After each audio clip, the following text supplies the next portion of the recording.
एक दिवसापासून माठ पडलेला होता. आज मी ह्या बागेमध्ये का बरं घेऊन आली असेल, चला दाखवते तुम्हाला.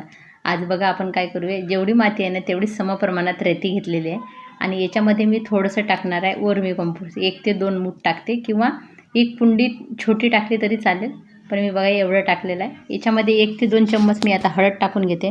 हळद टाकल्यानंतर आहे ना हे सर्व मिश्रण मिक्स करायचं. याच्यामध्ये आपण 3 गोष्टीचा वापर केलेला आहे, वर्मी कंपोस्ट, रेती आणि माती.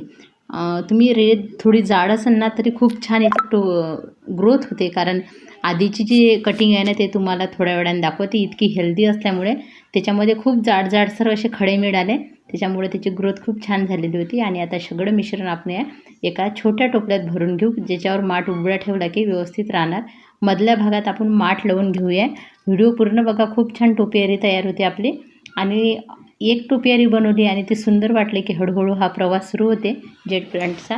आणि तो तसाच वाढवला ना जेट प्लांट, फक्त लावले कटिंग तरी खूप सुंदर दिसते. आणि ते सुद्धा माझा काढायची इच्छा होत नव्हती, जशी काही इथे बघा किती सुंदर तयार झालं होतं. हे असंच खूप सुंदर दिसत होतं, पण मला आज मोठ्या कटिंगचा वापर करायचा होता. बघा आजूबाजूनं माठाच्या पूर्ण कटिंग लावली. मागच्या वेळेस जे टोपियारी बनवलेली होती ना याला छोटी कटिंग लावलेली होती. आता कटिंग लावल्यावर दोऱ्याच्या साहाय्याने त्याला गोल गोल गुंडाळत जायचं, आकार देत राहायचं. आणि ही होती माझी पहिली फुटबॉल टाकून केलेली टोपियारी. खूप सुंदर दिसतात टोपियारी, आणि अशा सहज लावल्यानं हे प्लांट तरी सुंदर दिसतात. आणि याची काळजीसुद्धा कमी घ्यावं लागते. तुम्हाला कशी वाटते नक्की सांगा ना. आवडत असेल तर खूप खूप मनापासून धन्यवाद.